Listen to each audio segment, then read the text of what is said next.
I'm 62 years old, and what I'm about to tell you will sound impossible, but I swear on everything I hold sacred that every word is true.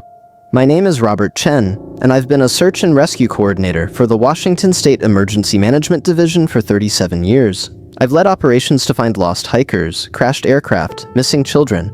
I've searched through blizzards, floods, and wildfires. I found people alive against impossible odds and recovered bodies from places you wouldn't believe, but nothing, absolutely nothing in my decades of experience prepared me for what we discovered in the Cascade Mountains on September 14th, 2023. What we found that day didn't just challenge everything I thought I knew about the wilderness. It shattered my understanding of what's possible, of what's real, and of the line between human and something else entirely. The case file had been sitting in our archives since August 9th, 1983. Jennifer Walsh, 23 years old, disappeared while hiking alone in the North Cascades. She was an experienced outdoorswoman, a graduate student studying forestry at the University of Washington. Her car was found at the trailhead. Her tent was discovered at a campsite 2 miles in, fully set up, her sleeping bag neatly rolled, her backpack hanging from a bare pole exactly as it should be. But Jennifer herself had vanished without a trace. No signs of struggle, no blood, no torn clothing, nothing. The search lasted 3 weeks. They brought in dogs, helicopters, volunteers from 6 counties. They combed through every square mile within a 20-mile radius of her last known location. My predecessor, a man named William Garrett, led that operation. I've read his reports dozens of times over the years. The frustration bleeds through every page. How does someone just disappear? How does a woman who knew these forests better than most rangers simply cease to exist? Eventually, the search was called off. Jennifer Walsh was declared legally dead in 1988.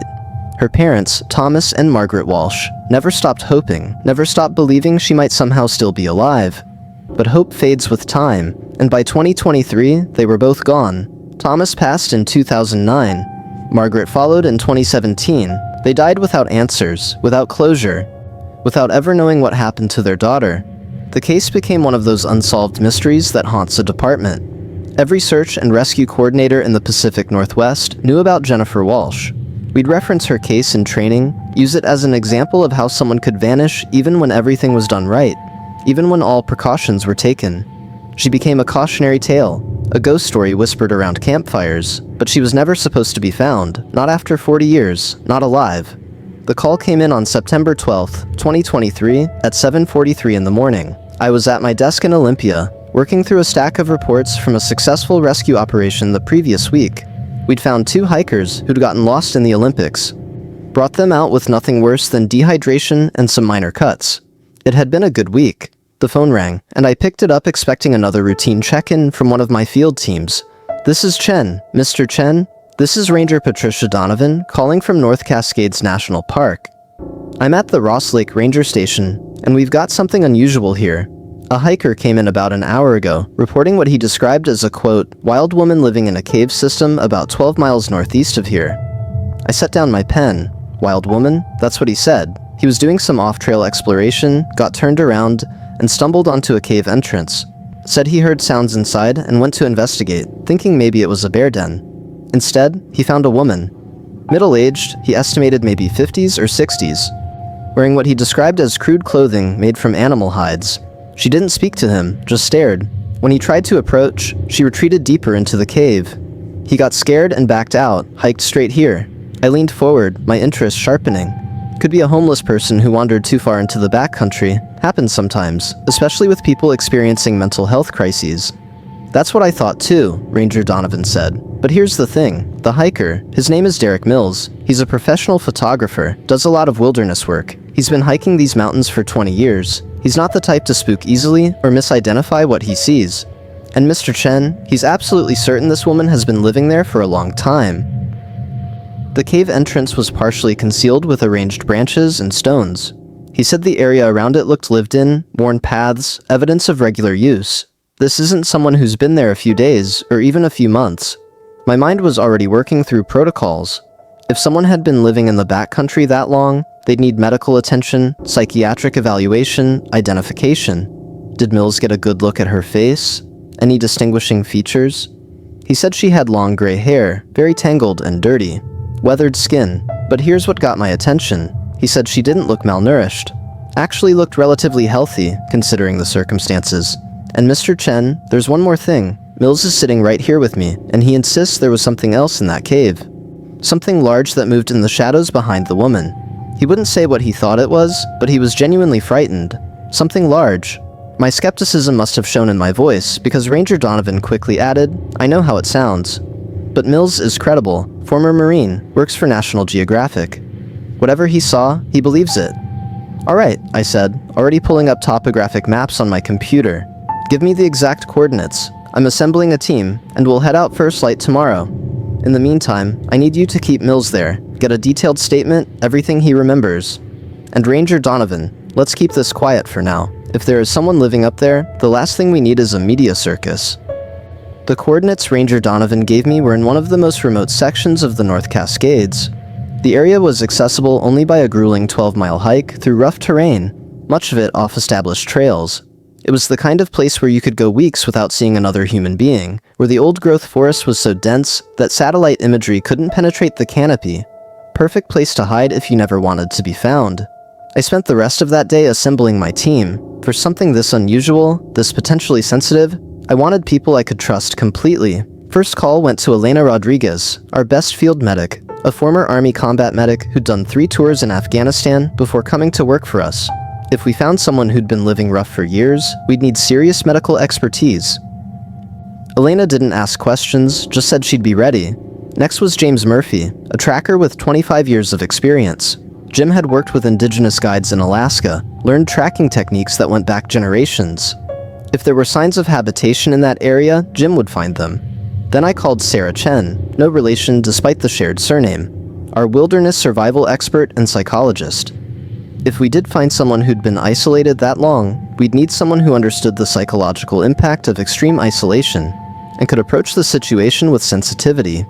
Finally, I brought in 2 additional field team members, Kyle Torres and Amanda Wright, both experienced mountaineers and certified wilderness first responders. 6 people total, enough to handle any situation, but not so many that we'd be an intimidating presence if we found someone who'd been living in isolation. That evening, I pulled the Jennifer Walsh case file from the archives. I don't know what made me do it. Maybe it was the location, roughly the same area where she'd disappeared. Maybe it was the description of a woman of the right age. Or maybe it was just the instinct you develop after decades in search and rescue. The feeling that something doesn't add up, that there's a connection you're not quite seeing yet. I spread the file across my kitchen table and went through every page. Jennifer had been 23 when she disappeared. That would make her 63 now, right in the age range Mills had estimated. She'd been 5'6", brown hair, green eyes, distinctive scar on her left forearm from a childhood accident. Her parents had provided dental records, though those would be useless without a body to compare them to. There were photographs. Jennifer smiling at her college graduation, Jennifer on a mountain summit, arms raised in triumph, Jennifer with her parents at some family gathering. She had kind eyes, I remember thinking. The kind of person who looked like she'd help a stranger without hesitation. The investigative reports were thorough. William Garrett had done everything by the book. They'd interviewed everyone who knew Jennifer, mapped her likely routes, searched every logical area, and then searched them again. They'd found no evidence of foul play, no indication she'd planned to disappear voluntarily, no signs of animal attack or accidental injury. She'd simply ceased to exist, as if the forest had swallowed her whole. I closed the file around midnight and tried to sleep, but my mind kept circling back to those coordinates, 12 miles northeast of Ross Lake. Dense forest, cave systems, rugged terrain where someone could hide indefinitely if they knew what they were doing. And Jennifer Walsh had known these forests. She'd spent summers working as a ranger intern, had written her master's thesis on sustainable forestry practices in old-growth ecosystems. If anyone could survive long-term in that wilderness, it would be someone like her. But that raised the bigger question. If it was Jennifer Walsh, why hadn't she come out in 40 years? What could keep someone hidden that long? I got out of bed around 2 in the morning, unable to quiet my mind. I made coffee and returned to the case file, this time focusing on the witness statements from 1983. Jennifer's graduate advisor described her as brilliant but solitary, someone who preferred the company of trees to people. Her few friends said she'd been going through a difficult period before her disappearance. A relationship had ended badly. She'd been questioning her career path, wondering if academia was really where she belonged. But nothing in the statement suggested she'd been suicidal or planning to vanish. There was one interview that caught my attention, though. A fellow graduate student named Robert Yamashita had mentioned something odd. He said that about a month before Jennifer disappeared, she'd come back from a solo camping trip acting different, more secretive. She'd stopped talking about her research, stopped joining study groups, started spending more and more time alone in the field. When he'd asked her about it, she'd just smiled and said she'd discovered something that changed her perspective on everything. He'd assumed she meant a breakthrough in her research. Now, reading it 40 years later, I wondered if she'd meant something else entirely. I pulled out a detailed topographic map of the North Cascades and spread it across my kitchen table. The coordinates Ranger Donovan had given me were in an area marked as old-growth wilderness, part of a section that had been protected from logging since the early 1900s. The terrain was brutal: steep ridges, deep valleys, dense forest that had never seen a chainsaw. There were no trails within 3 miles of the location, no roads, no established camping areas. It was as remote as you could get in the lower 48 states. I traced possible routes with my finger, calculating distances and elevation gains. If someone wanted to hide, to truly disappear from the world, this would be the place. But surviving there for 40 years? That required skills most people didn't have. It required knowledge of edible plants, water sources, shelter construction, fire making. It required an understanding of seasonal patterns, animal behavior, weather prediction. Jennifer Walsh had that knowledge. Her master's thesis had been on sustainable resource harvesting in old-growth ecosystems. She'd studied how indigenous peoples had lived in these forests for thousands of years, maintaining themselves without depleting resources. If anyone could apply that academic knowledge to actual survival, it would be her. But there was still the question of isolation. Humans are social creatures. Extended isolation causes psychological damage, hallucinations, personality changes. The longest documented case of voluntary isolation I knew of was a man in Maine who'd lived alone in the woods for 27 years. When they found him, he could barely speak. His social skills had deteriorated to the point where simple conversation was almost impossible. If Jennifer had been alone for 40 years, what state would her mind be in? Unless she hadn't been alone. That thought kept coming back, no matter how much I tried to dismiss it. Derek Mills had said there was something else in that cave. Something large, something that frightened a man who'd spent 20 years in bear country. And Jim's comment about the indigenous stories, about the forest people. The tribes in this area had legends going back centuries about Sasquatch, about beings that lived between worlds, that watched humans but stayed hidden. I'd always dismissed those stories as folklore, as cultural mythology. But what if there was truth buried in them? What if Jennifer hadn't been surviving alone? What if she'd found, or been found by, something that shouldn't exist?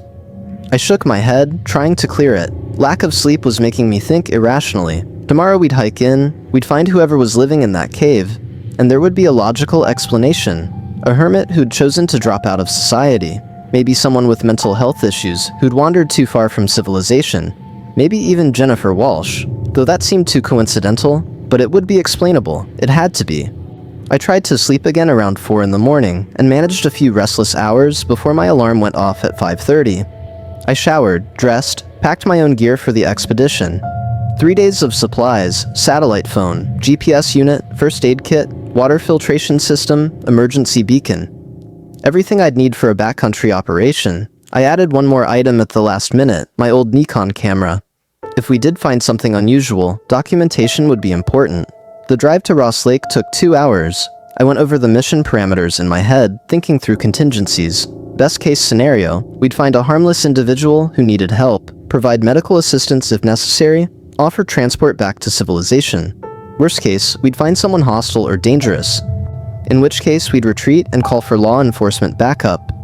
Middle scenarios ranged from finding nothing at all to discovering a crime scene, remains, evidence of foul play. I'd handled all of those situations before. This was just another operation. Routine, professional, by the book. Except it didn't feel routine. Something about this case had gotten under my skin in a way that rarely happened anymore. Maybe it was the Jennifer Walsh connection. Maybe it was Mills's obvious fear. Maybe it was just intuition, that sixth sense you develop after decades of rescue work. The feeling that something significant was about to happen. When I arrived at the trailhead, my team was already there, checking equipment and going through pre-mission rituals. Elena was reviewing medical protocols with Kyle.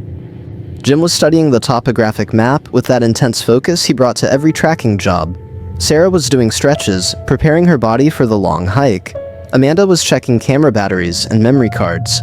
They were professionals, the best people I'd ever worked with, and I trusted them completely. Whatever we found up there, we'd handle it together. We assembled at the Ross Lake Trailhead at 6 in the morning on September 13th. The air was crisp, that particular cold you get in the mountains just before autumn fully arrives. Our breath misted in the early light as we went through our gear checks. Each team member carried a pack weighing between 40 and 60 pounds. Medical supplies, climbing equipment, communication gear, enough food and water for 3 days. We were prepared for anything from a simple welfare check to a complex medical evacuation.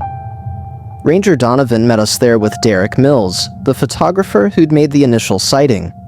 Mills was in his mid-40s, lean and weather-beaten in the way people get when they spend more time outdoors than in. His hands were steady as he showed us the photos he'd taken on his phone before retreating from the cave. Distant shots that showed the cave entrance and the surrounding area, but nothing clear enough to confirm what he'd seen inside. "I won't go back up there," Mills said flatly. "I know how that sounds. I've been in grizzly territory, been charged by a moose, camped in avalanche zones. But there was something about that place, about what I saw in those shadows. His eyes met mine. I'm not a superstitious man, Mr. Chen. But whatever is living in that cave with that woman, it's not natural. It's not anything I've ever seen or heard of." "Can you describe it?" I asked. "Size, shape, any details?" Mills shook his head slowly.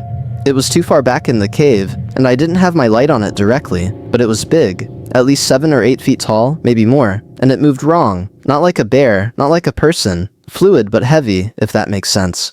And the smell. God, the smell. What kind of smell? Mills struggled for words, like nothing I can compare to, not decay, not exactly. More like wet fur and something else, something musky and wild, and old. It smelled old.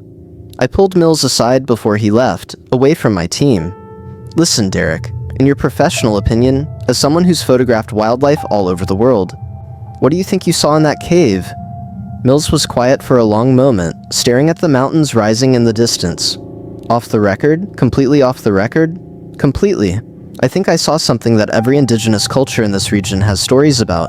Something that's been living in these mountains for thousands of years, staying hidden, avoiding contact. And I think that woman has been living with it, with them, for a very long time." His voice dropped. "And Mr. Chen, I think whatever bond they have, it's protective. That thing, creature, whatever it is, it was positioned between me and her. It wasn't threatening, but the message was clear. This is my territory. She's under my protection. You're not welcome here." The way Mills described it sent a chill down my spine. Not because it sounded aggressive, but because it sounded intelligent. Territorial behavior was one thing, every animal displayed that, but protective behavior, especially across species, that suggested something more complex, something that understood relationships, obligations, care. After Mills left, my team gathered around the topographic map spread across the hood of our vehicle. The route would take us through dense forest, across 2 significant ridgelines, and down into a valley that wasn't even named on most maps. We'd need to gain about 3,000 feet in elevation, then drop back down about 1,500. "All right," I said, tracing the route with my finger. "We hike in today, make camp about 2 miles from the target location. Tomorrow morning, we approach carefully. If there is someone living there, we don't want to startle them." Sarah takes point on first contact. "Elena, you stay close with medical ready. Jim, you and I will secure the perimeter, make sure there are no surprises. Kyle and Amanda, you're on documentation and support." "What if Mills is right?" Amanda asked quietly. "What if there is something else in that cave?" "Then we assess and adapt," I replied. "But let's not jump to conclusions. Could be another person. Could be a large dog someone brought up there. Could be shadows and fear making something normal look threatening. We've all seen how isolation and stress can make people perceive things that aren't there. But I didn't entirely believe my own words. I'd been doing this too long, and something about Mills's fear had been genuine. The kind of fear you can't fake. Before we started the hike, Sarah gathered us together for what she called a psychological preparation. We're potentially approaching someone who may have been in extreme isolation for an extended period. That means we need to be prepared for unusual behavior, difficulty with communication, possible paranoia, or defensive reactions. Our body language needs to be non-threatening at all times. We move slowly, speak calmly, give them space and control. If they want us to leave, we leave. If they want us to stay back, we stay back. We're here to offer help, not to force it," Jim added his own perspective. I've tracked in these mountains long enough to know they have their secrets. The Skagit people have a saying, "The forest keeps what the forest claims." If someone has chosen to live out here for years, they've become part of the forest in ways we might not understand. We need to respect that, even if we don't fully comprehend it.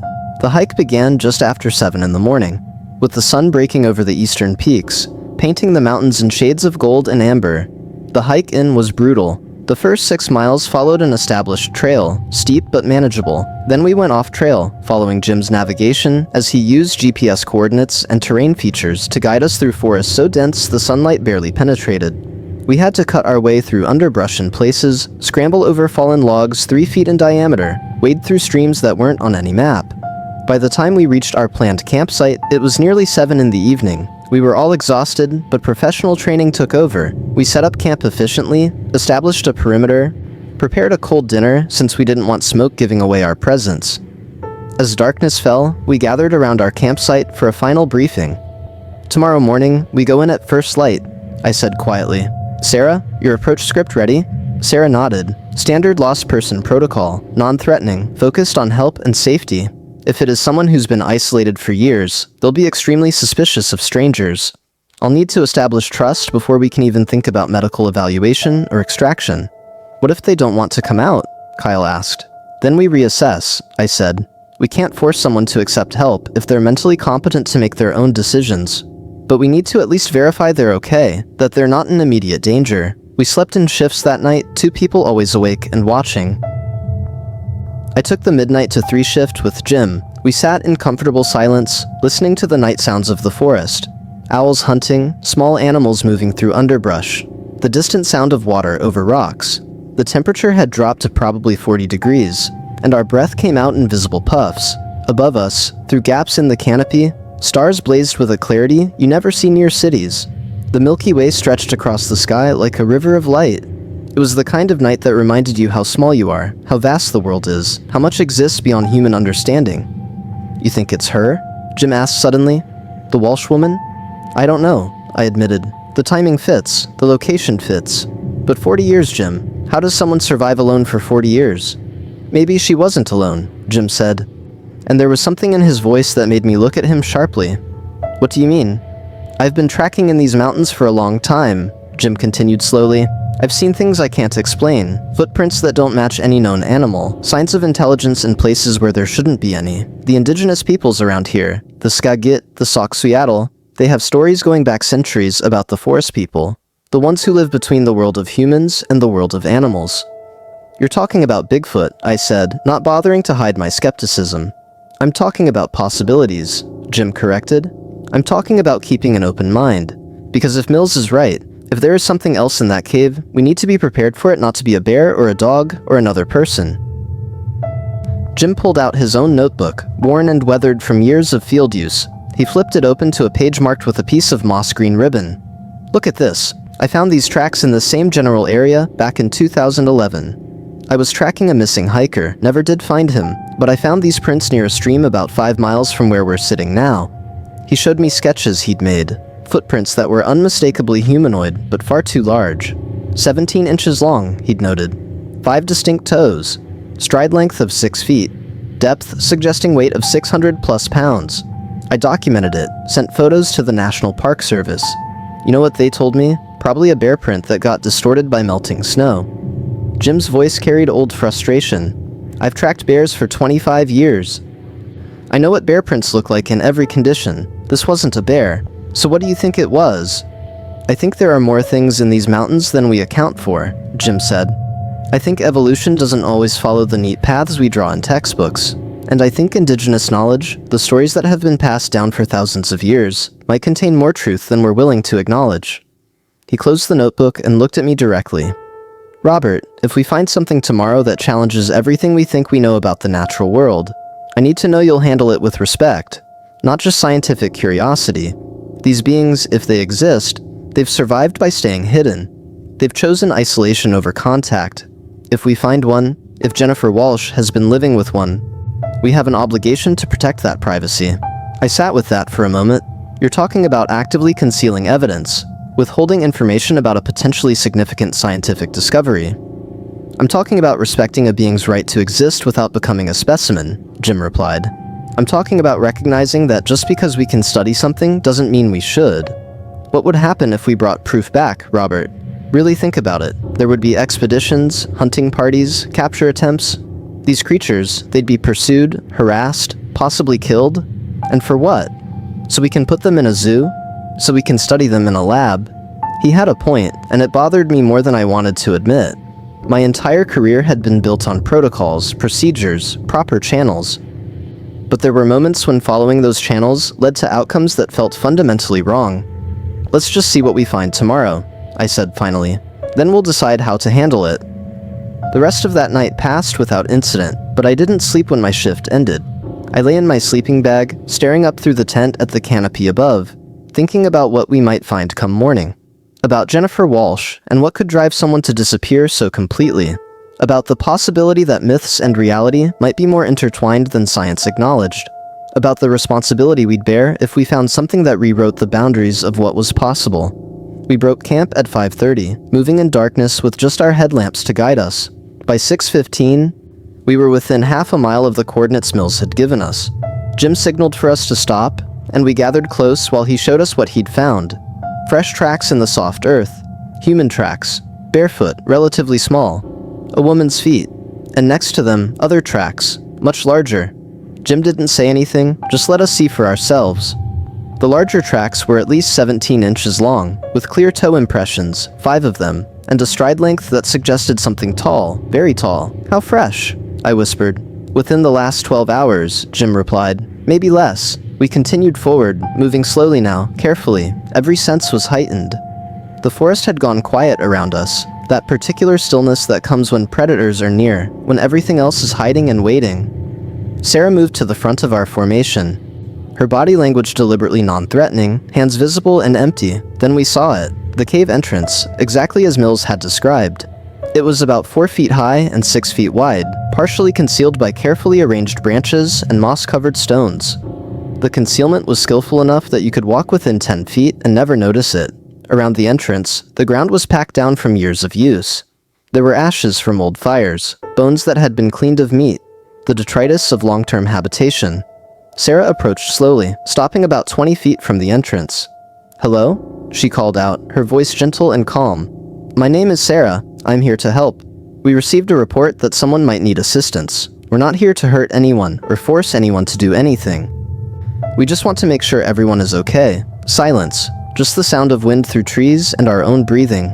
Sarah tried again, using slightly different words, emphasizing safety and choice. Still nothing. She glanced back at me, and I nodded. We'd wait. Patience was crucial in situations like this. We waited for 15 minutes. Then there was movement in the darkness of the cave entrance. A figure emerged slowly, staying in shadow. I could make out a silhouette, human-shaped, smaller than average height. Then she stepped into the light, and I heard Elena gasp beside me. The woman was probably in her 60s, though it was hard to tell exactly. Her hair was long and gray, reaching past her waist, tangled and matted in places but surprisingly clean in others. Her face was deeply weathered, lined by decades of sun and weather.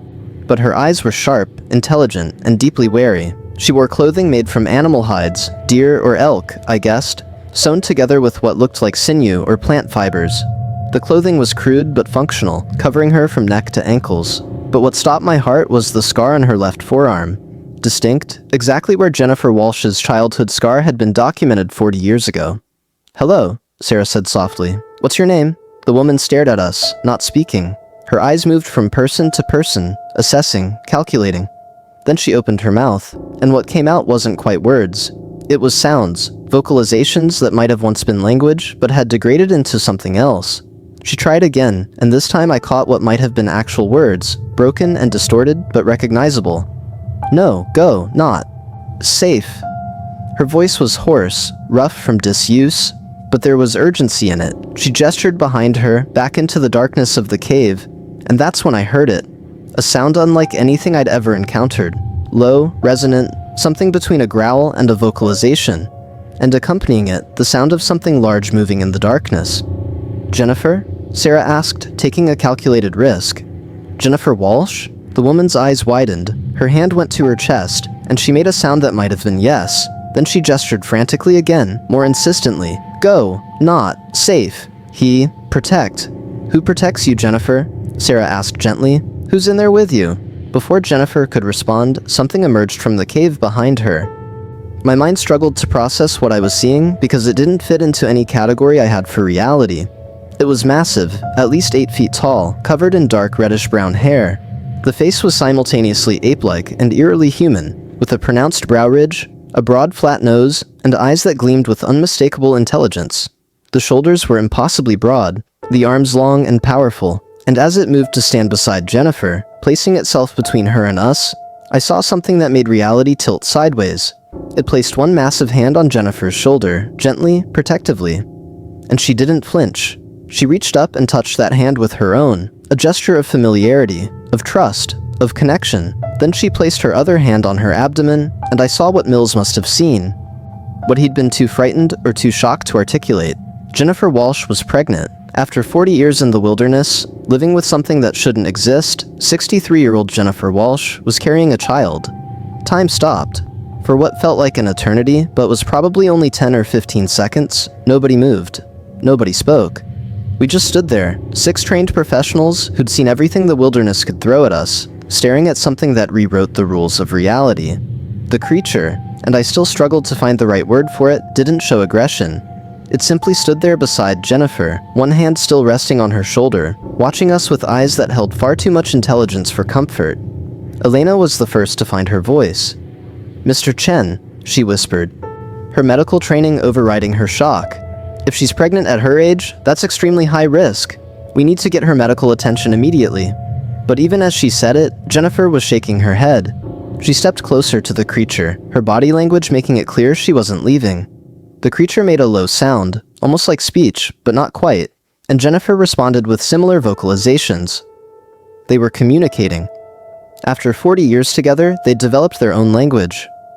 Sarah took a careful step forward, hands still visible and non-threatening. Jennifer, we're not here to separate you from anyone. We just want to help. Make sure you're healthy. Make sure the baby is healthy. You don't have to leave this place if you don't want to. But please, let our medic examine you. Jennifer looked at the creature, and something passed between them. A look, an understanding. Then she made a series of sounds and gestures, and the creature stepped back slightly, still watchful, but allowing space. Jennifer turned to us and spoke, her words clearer now, as if the effort of trying had brought back some of her lost language. Elena. Come, only, Elena. I nodded to Elena, who slowly approached with her medical kit. The rest of us stayed back, giving them space. Jim had his hand near his bear spray, not threatening but ready. Kyle and Amanda had their cameras out, documenting everything, though I knew this footage would likely never see public light. As Elena knelt beside Jennifer, beginning a gentle examination, I watched the creature. It never took its eyes off Elena, tracking every movement she made near Jennifer. But there was no malice in that gaze, just intense protectiveness. The kind of watchfulness I'd seen in expectant fathers, in partners who cared deeply for the person they loved. And that's when it hit me. This wasn't captivity. This wasn't Stockholm Syndrome, or some bizarre survival arrangement. Jennifer Walsh had chosen this. She'd fallen in love with something that shouldn't exist, and she was carrying its child. Elena worked quickly and efficiently, checking Jennifer's pulse, blood pressure, looking for signs of malnutrition or illness. She kept up a steady stream of gentle conversation. Your heart rate is good, strong, and steady. Blood pressure is higher than I'd like, but that's normal for pregnancy at any age. When was your last menstrual period? Jennifer struggled with the concept for a moment, then held up fingers. 5 moons. 5 months pregnant, Elena said, looking back at me with concern. At 63, this is incredibly dangerous. The risk of complications, of miscarriage, of maternal mortality, all extremely elevated. She needs prenatal care, ultrasounds, proper nutrition, monitoring. But even as Elena spoke, I could see Jennifer withdrawing. She'd heard the words, understood the implications, and was preparing to refuse. The creature sensed it too, moving closer again, ready to end this interaction if Jennifer signaled she wanted it over. Wait, Sarah said, and there was something in her voice that made everyone pause. Jennifer, I need to ask you something, and I need you to be honest. Are you here because you want to be, because you choose to be? Jennifer's eyes met Sarah's, and there was no hesitation in her response. Yes. Want, choose, love. She gestured to the creature, to herself, to her swollen belly. Family, my family. Sarah nodded slowly. Okay, then I respect that. We all respect that. But Jennifer, you need to understand something. The pregnancy at your age, in these conditions, without medical support, the chances of you surviving childbirth are very low, maybe 20, 30%. And if you don't survive, what happens to the baby? For the first time, I saw fear cross Jennifer's face. She placed both hands on her abdomen protectively. The creature made a distressed sound, clearly understanding the danger even if it couldn't follow all the words. We can help, Sarah continued. We can provide medical care, supplies, support, whatever you need. We can do it here if you want, bring equipment and personnel to you. Or you can come with us temporarily, just for the birth, and then return.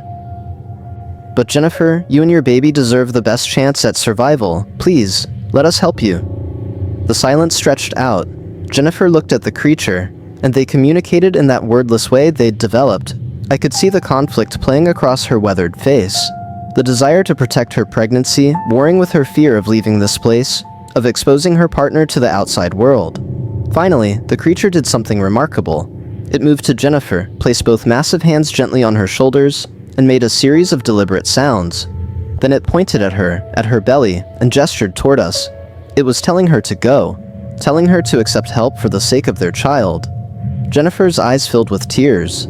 She shook her head, argued back in their shared language, but the creature was insistent. It pointed again, more firmly this time, and then it did something that made my throat tight. It placed one hand over its own chest, then pointed at Jennifer's belly, then back to its chest. The message was clear as day. The baby matters more than anything, even more than staying together. Jennifer broke down then, sobbing in a way that transcended language barriers. The creature pulled her close, holding her with a gentleness that seemed impossible given its size and strength. And watching them, I realized we weren't just witnessing an unusual relationship. We were seeing a level of devotion, of sacrifice, that put most human relationships to shame. When Jennifer finally pulled away, wiping her eyes, she looked at Elena. Help. Baby.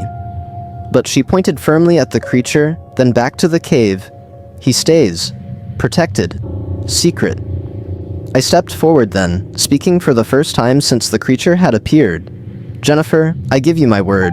We will protect your family's secret. We will not reveal this location. We will not bring others here. And if you choose to return after the birth, we will help you do so safely. You have my absolute promise. Jennifer studied me for a long moment, then nodded. Trust. You. We spent the next hour making arrangements. Elena determined that Jennifer was stable enough to travel, though we'd need to move slowly and carefully. Jennifer refused to leave immediately, saying she needed time to prepare, to gather things, to say proper goodbye. We agreed to camp nearby and returned the following morning. That night, as we sat around our camp 200 yards from the cave, we held an emergency team meeting. What we discovered had implications far beyond a simple rescue operation. We had evidence of an unknown hominid species. We had a woman who'd been legally dead for 40 years. We had a pregnancy that would be scientifically impossible to explain. And we had a promise to keep. We need to decide right now how we handle this, I said, looking at each team member. What we tell people, what we don't tell people, how we protect both Jennifer and her partner. Jim spoke first. The indigenous communities around here have known about these beings for centuries. They've kept the secret because they understand the consequences of exposure. Hunting parties, government intervention, scientists wanting to capture and study. If we reveal what we found, we condemn that creature and any others like it to persecution or worse. But we can't just hide a living person, Kyle argued. Jennifer Walsh has legal status, family who grieved for her, even if her parents are gone. There might be siblings, cousins, people who deserve to know she's alive.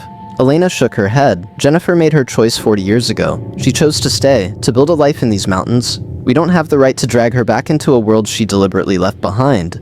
Our only obligation is to her current well-being and the well-being of her child.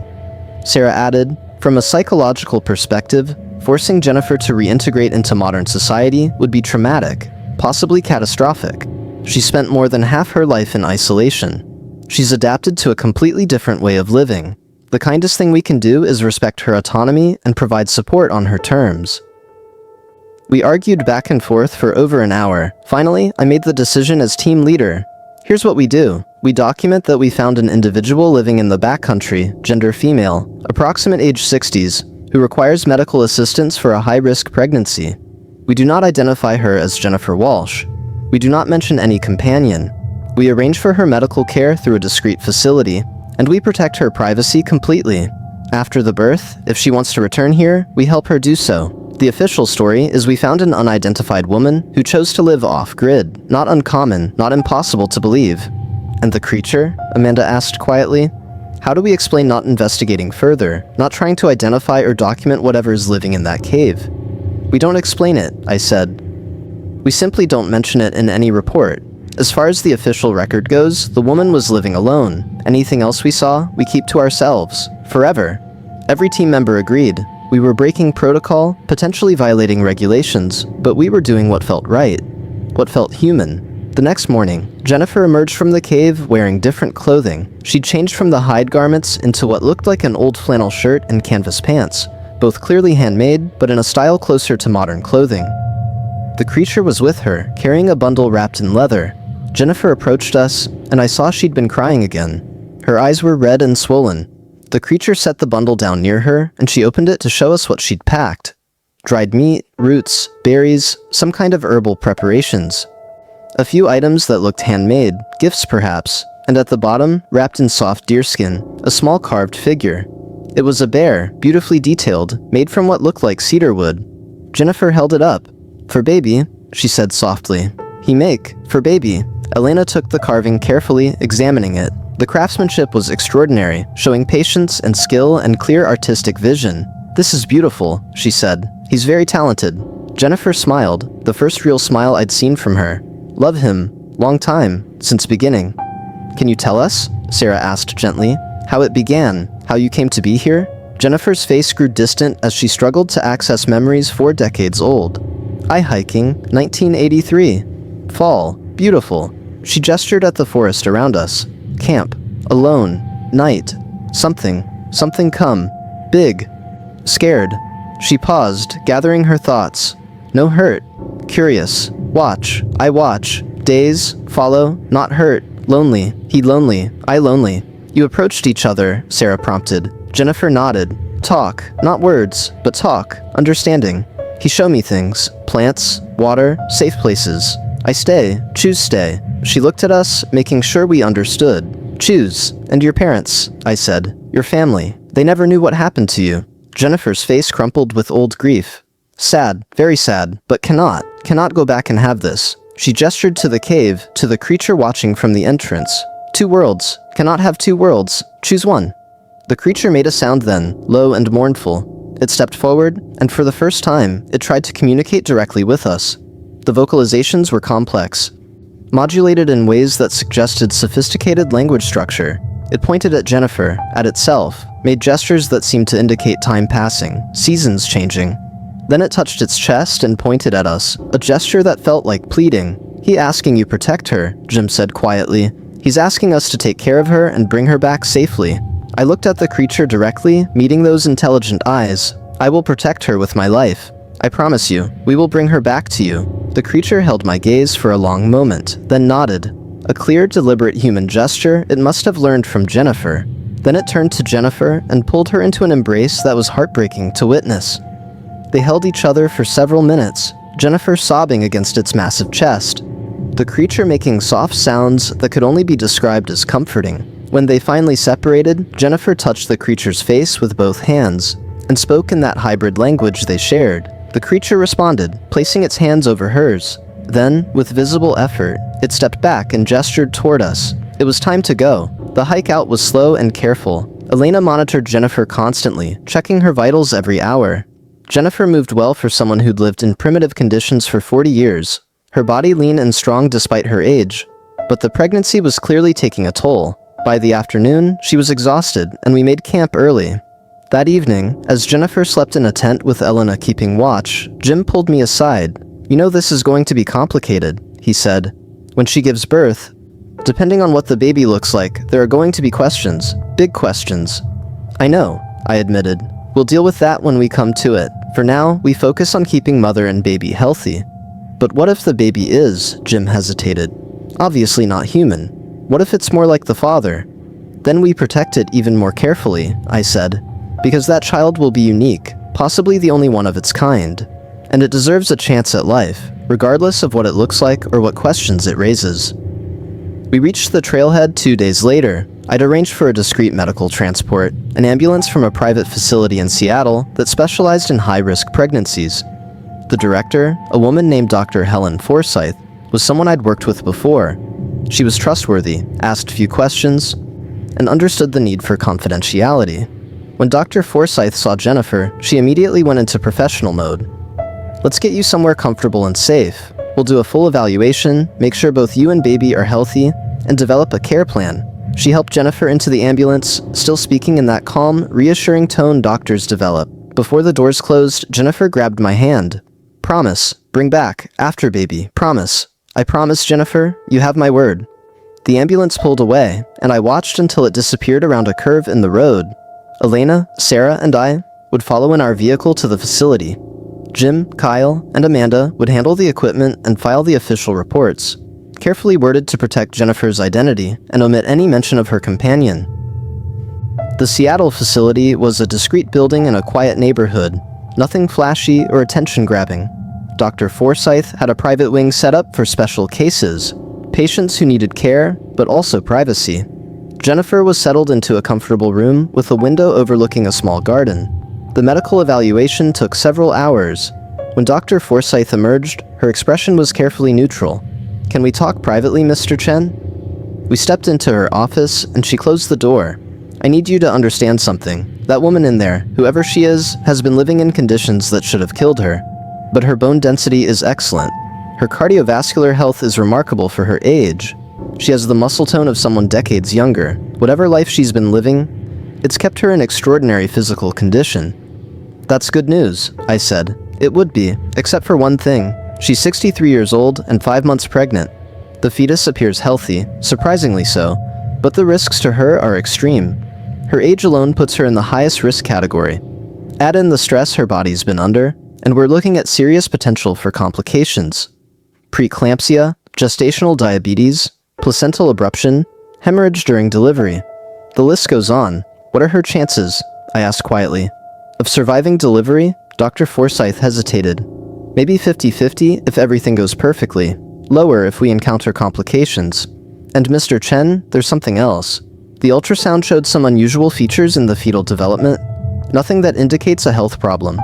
But the bone structure is different, denser. The size is larger than expected for gestational age. I'll need to do more detailed imaging, but this pregnancy is unlike anything I've seen in 30 years of obstetrics." "How different?" I asked, though I already knew the answer. "I can't say for certain without more tests. But Mr. Chen, I'm going to ask you directly. The father of this child, is he human?" I met her eyes. "Dr. Forsyth, what I can tell you is that Jennifer wants this baby more than anything. She's made incredible sacrifices to have this child, and both she and the father deserve our respect and our best care. Can you provide that without needing answers to questions that might be better left unasked?" Dr. Forsyth was quiet for a long moment. Then she nodded. "I became a doctor to help people, not to judge them. I'll provide the best care possible, but you need to understand, if this child is unusual, there will be ethical considerations, legal questions, potential intervention from authorities. Which is why I need your absolute discretion," I said. "No reports to agencies that don't need to know. No documentation that could be traced. This is a private patient receiving private care. That's all anyone needs to know." "I can do that," she agreed. "But Mr. Chen, when this child is born, you're going to have decisions to make, big ones."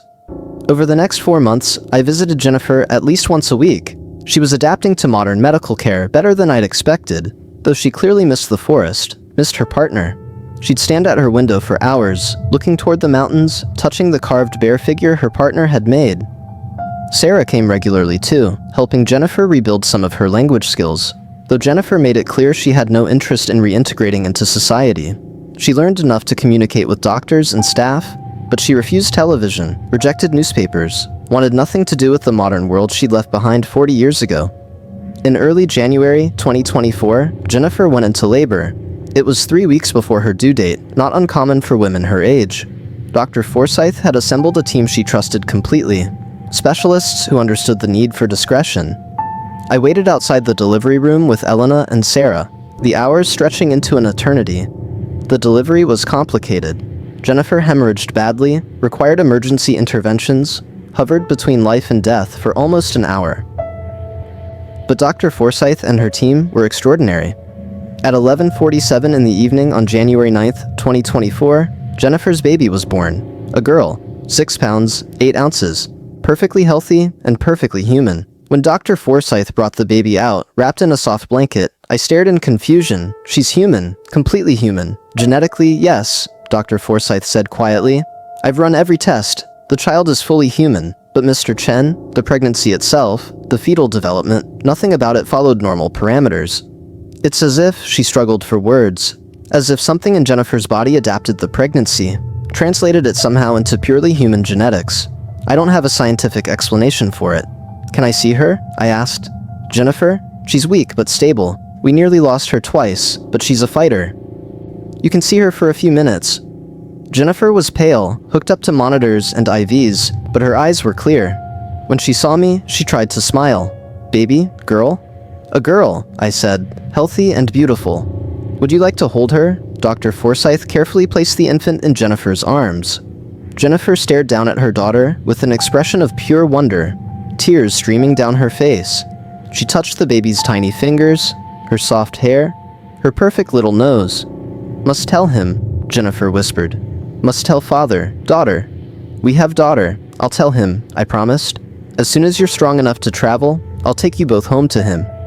Jennifer looked up at me. Name, want name, you choose. Me?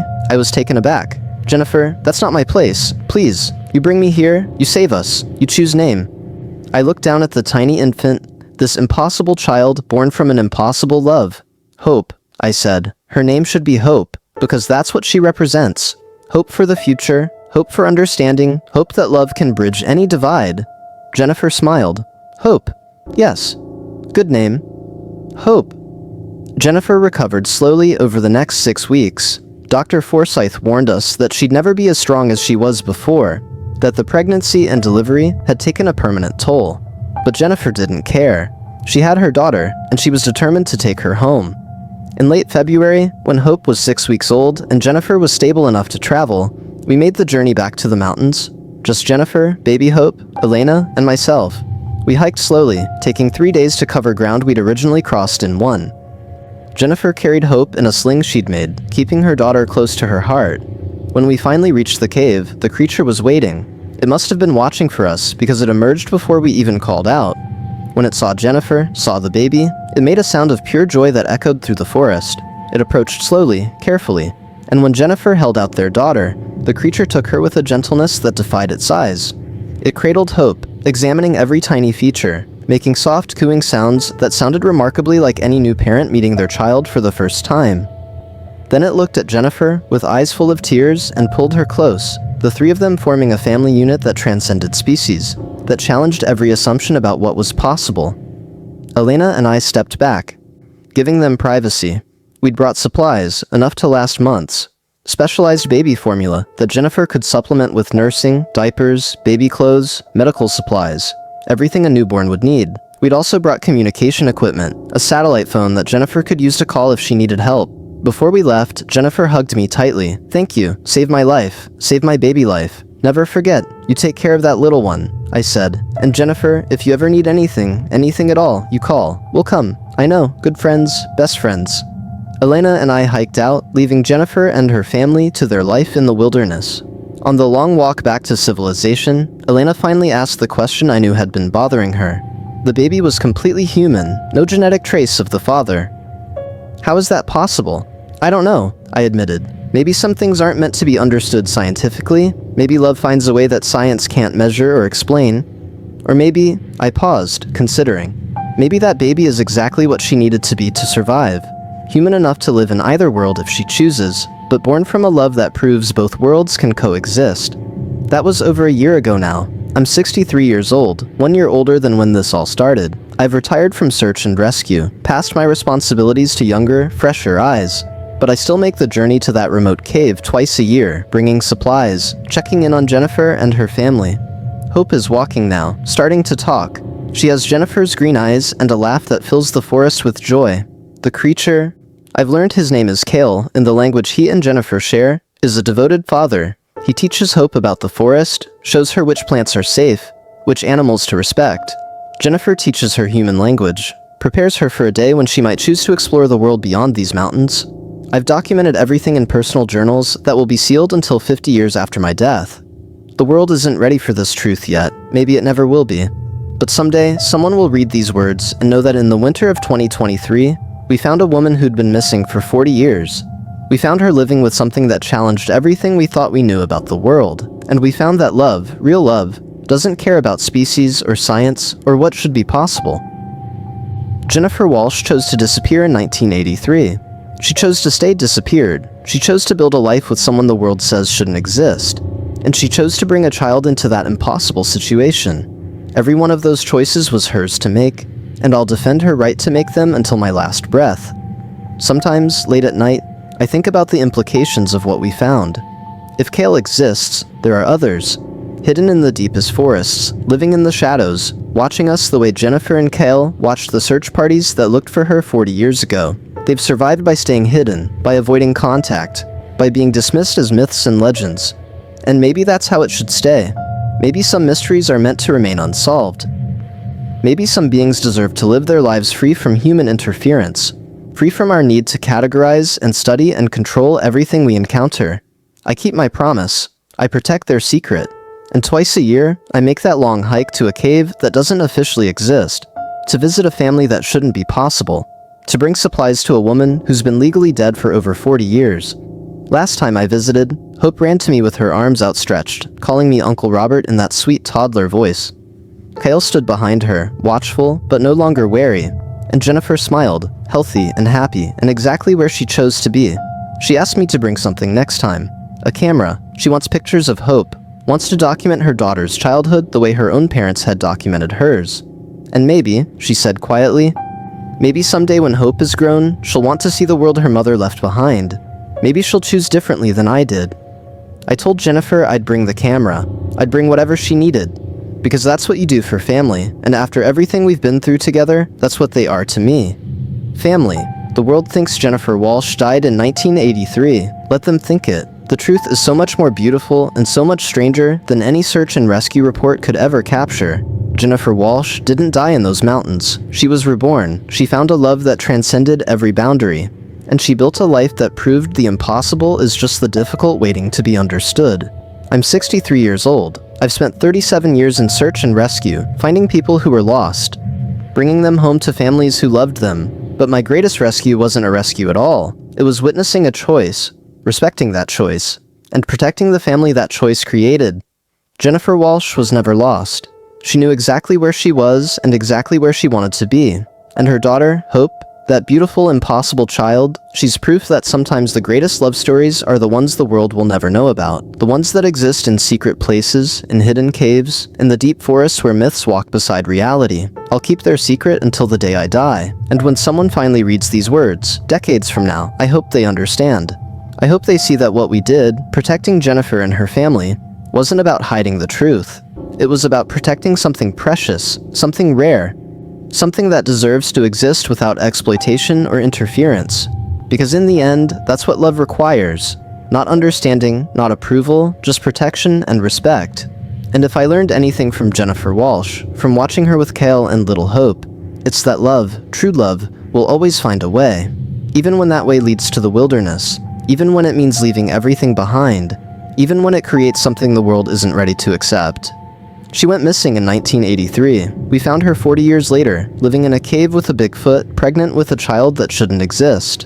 And it was the most beautiful, most profound thing I've ever witnessed in my entire career. That's my story. That's the truth I've carried for over a year. And it's a truth I'll protect for the rest of my life. Because some secrets are too precious to expose. Some families are too rare to endanger. And some love stories are meant to stay hidden, protected by those of us who are privileged enough to witness them. Jennifer Walsh is alive, she's happy, she's home. And that's all anyone needs to know.